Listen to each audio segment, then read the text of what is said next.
Hi guys and welcome back to my channel FZ classes. तो guys आज है तारीख 20 अक्टूबर और है थर्सडे। आज हम द हिंदू न्यूज़पेपर को एनालिसिस करेंगे और इस न्यूज़पेपर में देखेंगे कि कौन कौन से आर्टिकल हमारे एग्जाम के पॉइंट ऑफ व्यू से इंपॉर्टेंट है।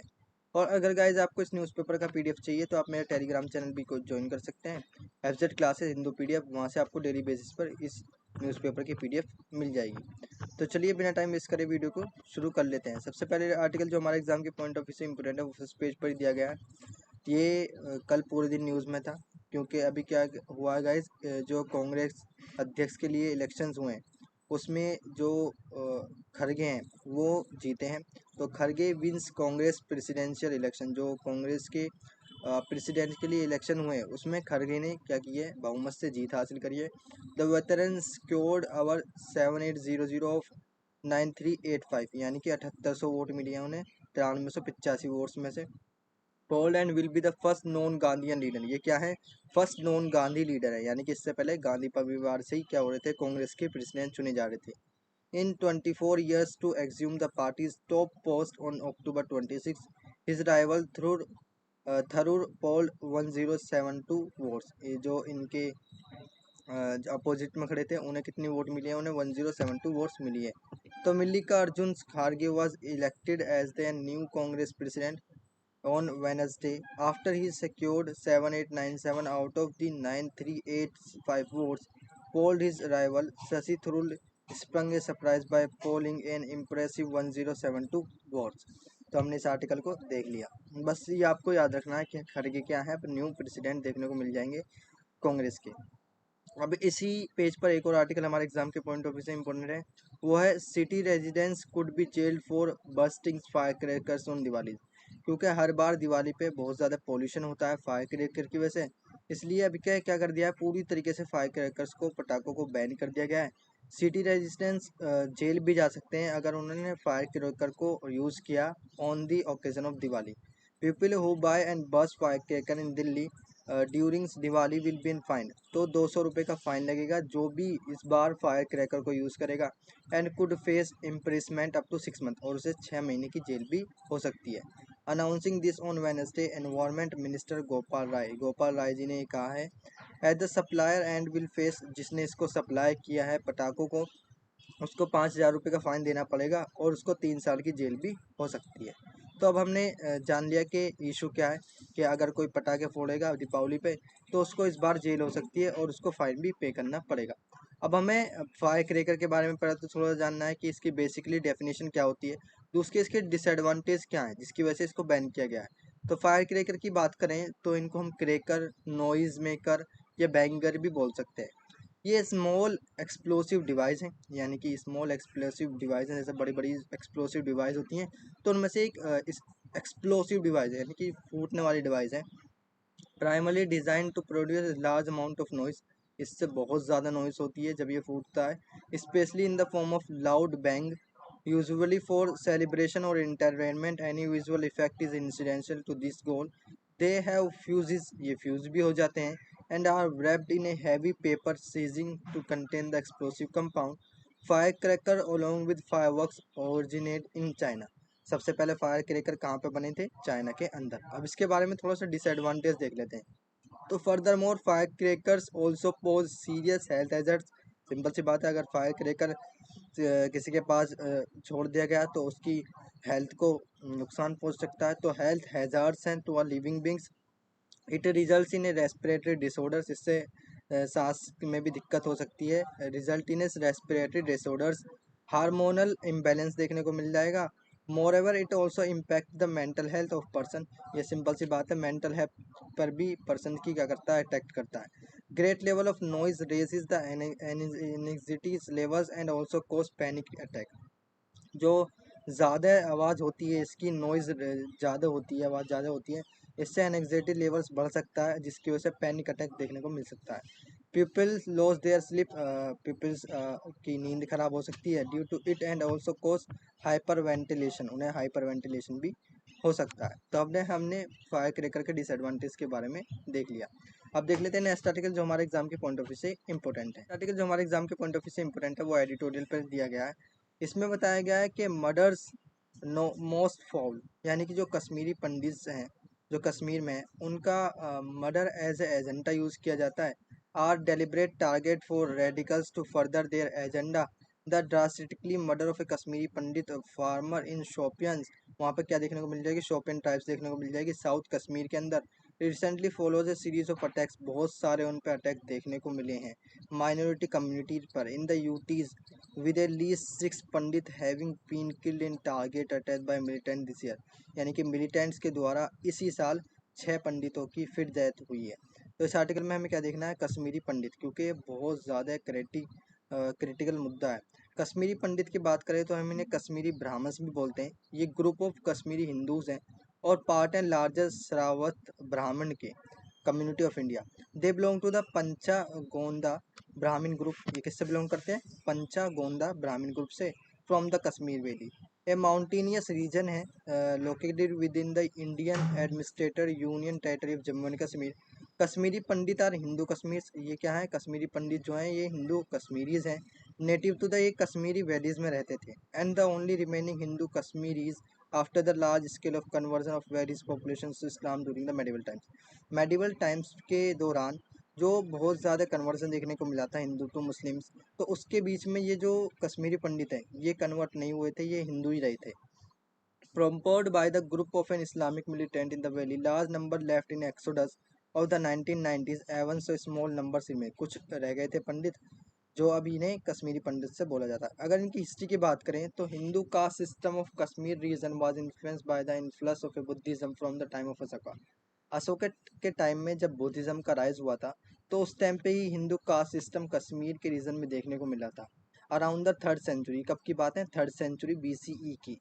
And consequences of this was that the transitional lines of Burma were blurred, with the exceptions of that for the Brahmins. Another notable feature of early Kashmiri society was the relative high regard in which women were held when compared to their position in their communities of the period.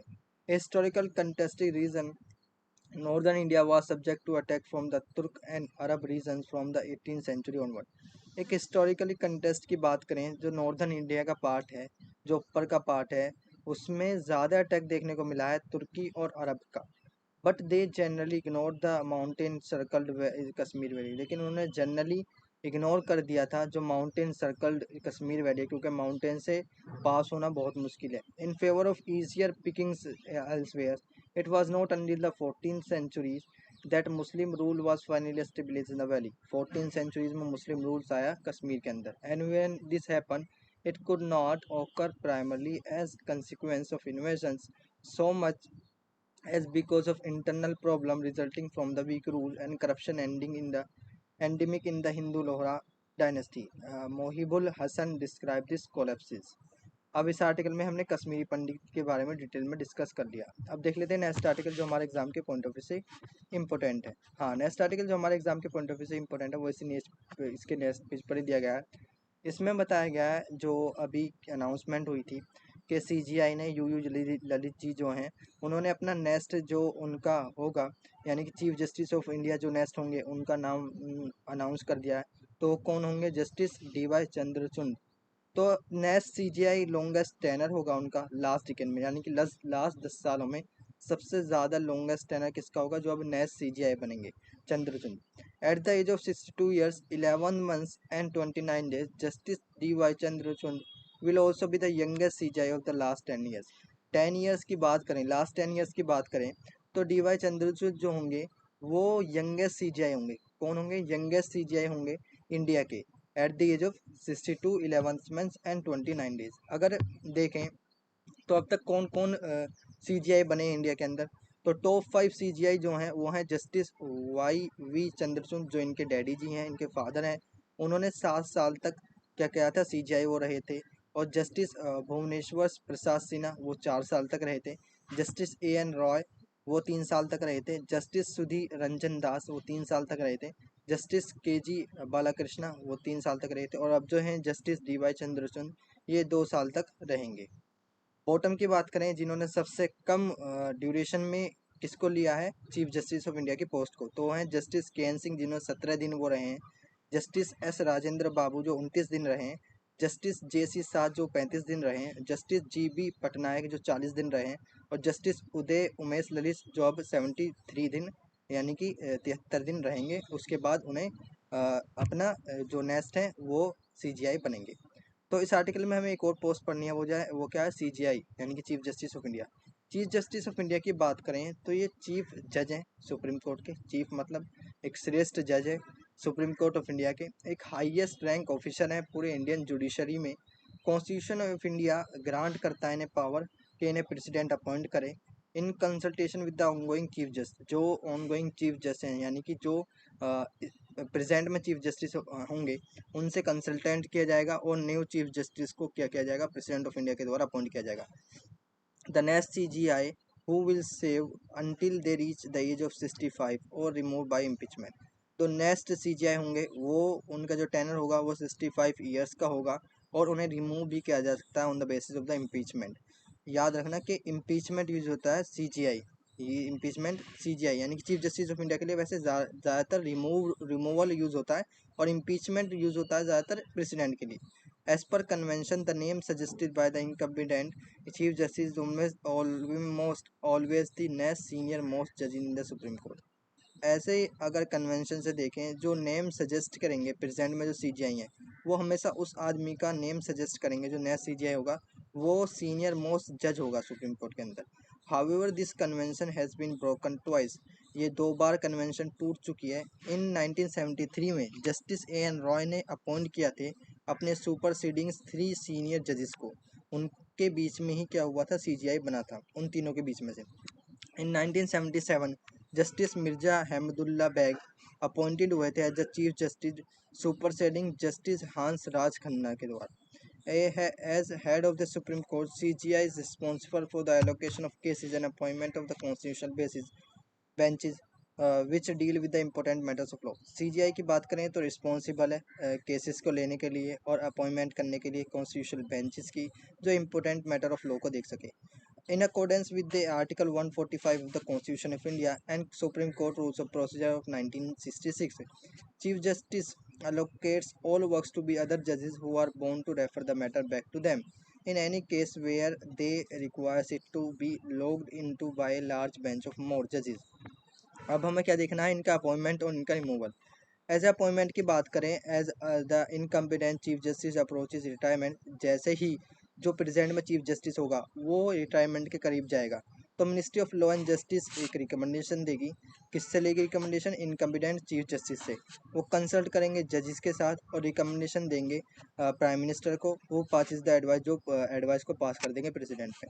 अब इनके removal की बात करें तो removal इनका article 124 4 clause constitution of India में लिखा हुआ है, lays down the procedure for removal of judges of the Supreme Court, which is applicable to Chief Justice as well. Once appointed, the Chief Justice remain in office until the age of 65 year। जब भी Chief Justice of India appoint होगा तो 65 साल तक क्या रहेगा, post पर रहेगा। There is no fixed tenure provided in the Constitution. He can be removed only through in process of removal by Parliament as follows।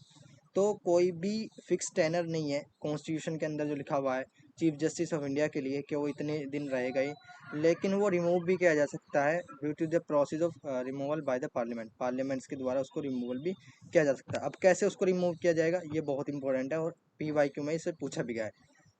A judge of the Supreme Court shall not be removed from his office except by an order of the President passed after an address by each House of Parliament, supported by a majority of total members of that House and by a majority of not less than two-thirds of the members of that House present and voting has been presented to the President in the same session for such removal on the ground of proved misbehavior capacity। अगर simple भाषा में देखें तो पहले तो president house of the parliaments में एक उनका रिमूवल रखवाएगा। फिर रिमूवल के बाद दोनों हाउसेस से, राज्यसभा से भी लोकसभा से भी, और 2/3 से पास होना चाहिए। 2/3 से कम से वो पास नहीं होना चाहिए। नॉट लेस देन 2/3, 2/3 से वो पास होगा। फिर वो प्रेसिडेंट का प्रेजेंटेड लेगा। फिर उसको सेम सेशन में, याद रखना है यहाँ पर, सेम सेशन में उसको प्रेजेंट करना पड़ेगा प्रेसिडेंट को, और प्रेसिडेंट ने फिर ऑर्डर पास कर दिया और उन्हें on the ground of an proved misbehaviour और कैपेसिटी पर उन्हें रिमूव कर दिया जाएगा। ये कहाँ दिया गया है, 124 सब क्लोज 4 के कॉन्स्टिट्यूशन ऑफ इंडिया में। तो हमने CGI के बारे में डिटेल में डिस्कस कर लिया। अब देख लेते हैं नेक्स्ट आर्टिकल जो हमारे एग्जाम के पॉइंट ऑफ व्यू से इंपॉर्टेंट है। तो गाइज ये आर्टिकल थे जो हमारे एग्जाम के पॉइंट ऑफ व्यू से इंपॉर्टेंट थे। वीडियो अच्छी लगे तो वीडियो को लाइक करें एंड चैनल को सब्सक्राइब करें। मिलते हैं नेक्स्ट वीडियो में, तब तक के लिए थैंक यू। जय हिंद एंड नेवर गिव